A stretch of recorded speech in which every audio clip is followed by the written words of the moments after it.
और भोपाल से अगली बड़ी खबर, छात्रों के लिहाज से महत्वपूर्ण जानकारी। सीएम शिवराज सिंह चौहान की तरफ से एक और बड़ी सौगात आने वाली है। सीएम राइज स्कूल का भूमि पूजन सीएम करने वाले हैं। मेधावी छात्रों के खाते में आज राशि भी ट्रांसफर की जाएगी। साइकिल की राशि ट्रांसफर करेंगे मुख्यमंत्री। 15 अगस्त के कार्यक्रम में भी जिस बारे में वो जिक्र कर रहे थे, 17 अगस्त आज का ये दिन बहुत खास मध्य प्रदेश के मेधावी छात्रों के लिए सरकार की तरफ से साइकिल की राशि आज ट्रांसफर की जाएगी।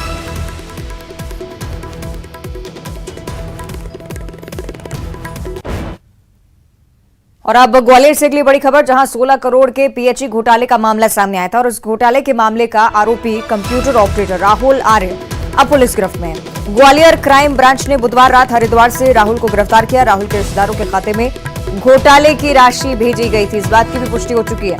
क्राइम ब्रांच ने धोखाधड़ी का केस दर्ज किया, उसके बाद जांच हुई और जांच के बाद गिरफ्तारी का सिलसिला चल पड़ा। करोड़ों के घोटाले का आरोप इस व्यक्ति पर, लेकिन क्राइम ब्रांच की टीम ने कार्रवाई करते हुए इसे गिरफ्तार किया है। सहयोगी सुशील कौशिक ग्वालियर से हमारे साथ लाइव जुड़ रहे हैं, उनका हम रुक कर लेते हैं। सुशील, क्या कुछ कार्रवाई हुई और आने वाले समय में क्या कुछ और लोगों पर नकेल कसी जा सकती है? बिल्कुल, देखिए, ग्वालियर नगर निगम के पीएचई में एक बड़ा घोटाला हुआ था, जिसमें आर्थिक अनियमितता पकड़ी गई थी। करीब 16 करोड़ रुपए का एक घोटाला था। इस घोटाले के सामने आने के बाद जहां पीएचई विभाग ने राज्य शासन के आदेश के बाद जांच शुरू कर दी थी, जांच कमेटी बनाई थी। इसके साथ ही इसमें चूंकि एक आदेश भी था कि पुलिस एफआईआर भी दर्ज कराई जाए, तो इस मामले में चूंकि गैर कानूनी मामला था, यही वजह कि क्राइम ब्रांच थाने में एफआईआर दर्ज कराई गई थी। प्रारंभिक तौर पर इसमें जो कंप्यूटर ऑपरेटर है राहुल आर्य, उसके सहित 3 लोगों को आरोपी बनाया गया था, जिसमें 2 नामजद थे। तो राहुल एफआईआर दर्ज होने के पहले से ही ग्वालियर से फरार हो गया था। क्राइम ब्रांच को सूचना मिली थी, उसके बाद उसे हरिद्वार से कल रात गिरफ्तार किया गया है और आज उसे कोर्ट में पेश करके रिमांड पर लिया जाएगा और उससे पूछताछ की जाएगी। प्रारंभिक तौर पर जानकारी यही सामने आई है कि 16 करोड़ रुपए से ज़्यादा का जो घोटाला हुआ है पीएचई विभाग में, और उस विभाग में आउटसोर्स के तौर पर राहुल आर्य कंप्यूटर ऑपरेटर के पद पर तैनात था। और सबसे बड़ी बात यह है कि 5 साल से इस तरह का ये घोटाला लगातार चल रहा था। इसकी भनक तक अधिकारियों को नहीं लगी, लेकिन जब ये घोटाला सामने आया तो अब लगातार एफआईआर के बाद कार्रवाई हो रही है। हालांकि कई जो बिल ऐसे थे जो फर्जी तरीके से किए गए थे, उनका रुपया भी वापस जमा होने लगा है ट्रेजरी में। तो कहीं ना कहीं अब इस घोटाले में राहुल की गिरफ्तारी के बाद कई और खुलासे सामने आएंगे और कई और लोग जो इसमें शामिल हैं, उनके भी चेहरे बेनकाब होने की उम्मीद है। चलिए, ठीक है, देखना होगा क्या कुछ आगे होता है। सुशील, आप बने रहेगा हमारे साथ, आगे भी आप चर्चा करेंगे। और ग्वालियर से अगली बड़ी खबर, जहां एमपी एमएलए कोर्ट ने कांग्रेस के पूर्व विधायक को जमकर फटकार लगाई है। एमपी एमएलए कोर्ट ने पूर्व विधायक राजेंद्र भारती को फटकार लगाई। गबन के मामले में दतिया के पूर्व विधायक भारती को पेश होना था, देरी से कोर्ट पहुंचे थे पूर्व विधायक और भारती को फटकार कोर्ट की तरफ से लगाई गई। 11 बजे की पेशी पर शाम 4:30 बजे पहुंचे। आपको पता नहीं है, 11 से शाम 5 बजे तक कोर्ट का समय है। कोर्ट की तरफ से साफ तौर पर कह दिया गया, विधानसभा नहीं कि जब मुंह उठाएं तब चले आए, अगली बार देरी से आए तो वारंटी जारी होगा। तो ये कहा गया है हाईकोर्ट की तरफ से। सहयोगी सुशील हमारे साथ लगातार जुड़े हुए हैं, उनका भी हम रुक कर लेंगे। सुशील, एमपी एमएलए कोर्ट की तरफ से पूर्व विधायक को फटकार लगाई गई, क्या कुछ हुआ, क्या सिलसिला था, जानकारी चाहेंगे।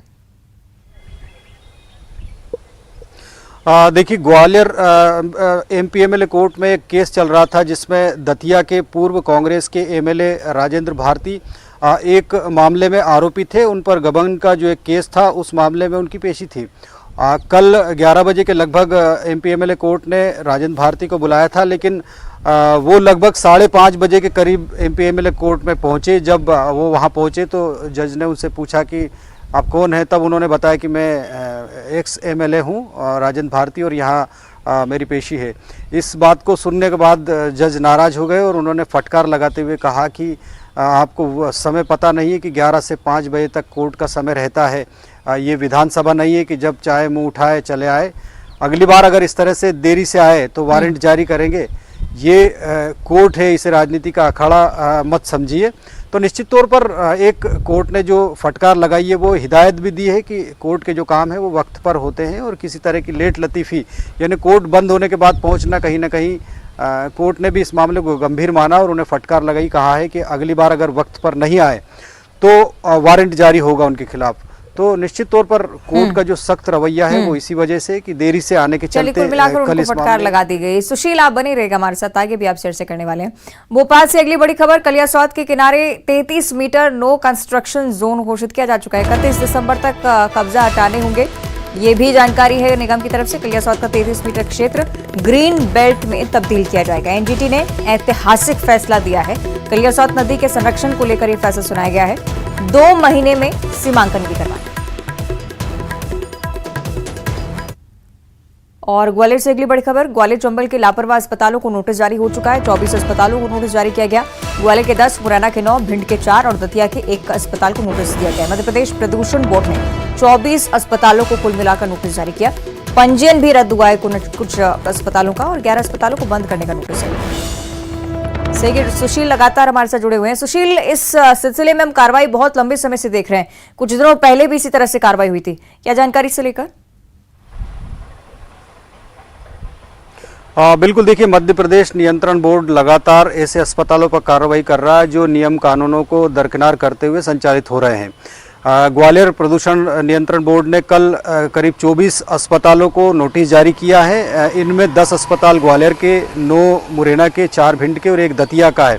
इनमें से 13 अस्पतालों का जो पंजीयन निरस्त करने का नोटिस जारी किया गया है। इसके अलावा 11 अस्पतालों को बंद करने का नोटिस दिया गया। अब तक मध्य प्रदेश प्रदूषण नियंत्रण बोर्ड ने ग्वालियर चंबल अंचल के 105 अस्पतालों के खिलाफ जो है नोटिस जारी किए हैं। इनमें ज़्यादातर के पंजीयन निरस्त किए गए हैं। साथ ही कुछ अस्पताल ऐसे हैं जिनको बंद करने का नोटिस दिया गया है। दरअसल इन अस्पतालों द्वारा जो लापरवाही की जा रही है, बायोमेडिकल वेस्ट का जो प्रबंधन होना चाहिए वो नहीं है। इसके अलावा भी कई तरह की खामियां हैं। कंपेयर टू सर्टिफिकेट भी इन लोगों के पास नहीं है। यही वजह है कि इनके खिलाफ नोटिस जारी करने के बाद जब इन्होंने कार्रवाइयों को पूरा नहीं किया, मान्यताओं को नहीं लिया, तो उसके बाद जो है सख्त रवैया लगातार देखने के लिए मिल रहा है। आने वाले समय में प्रदूषण नियंत्रण बोर्ड और जो अस्पताल है उनके खिलाफ भी इसी तरह का सख्त रुख अपनाएगा, जिनको डेडलाइन दी जा चुकी है अपनी व्यवस्थाएं पूरी करने के लिए। अगर वो व्यवस्थाएं पूरी नहीं होती तो और दूसरे अस्पताल भी इसके दायरे में आएंगे। बिल्कुल, और सकारात्मक भी है कार्रवाई। बहुत शुक्रिया आपका सुशील, फिलहाल जानकारी के लिए। आगे बढ़ते हैं, ग्वालियर से बड़ी खबर है, आरक्षक भर्ती परीक्षा फर्जीवाड़े को लेकर जानकारी सामने आई है। मुन्ना भाई और सॉल्वर को 4-4 साल की सजा सुनाई गई है। आपको बताया कि सॉल्वर सत्येंद्र सिंह और मुन्ना भाई पुलंदर सिंह, जिन्हें सजा दी गई है, सीबीआई की विशेष अदालत ने 4-4 साल की सजा सुनाई है। दोनों पर कुल 1,62,000 रुपए जुर्माना लेने का आरोप है और 16,200 का जुर्माना लगाया, माफ कीजिएगा। 4 अक्टूबर 2015 को आरक्षक भर्ती परीक्षा हुई थी और इसी को लेकर पूरा मामला सामने आया। फिरोजाबाद के सत्येंद्र की जगह पुलिंदर सिंह परीक्षा दे रहा था। जैसे ही पकड़े गए, फौरन कार्रवाई का सिलसिला। 50,000 रुपए में सॉल्वर बना था पुलिंदर सिंह और अब 16,000 के करीब जुर्माना भी देना है, 4-4 साल की सजा भी सुनाई। सतना में एक बार फिर से समाज को शर्मसार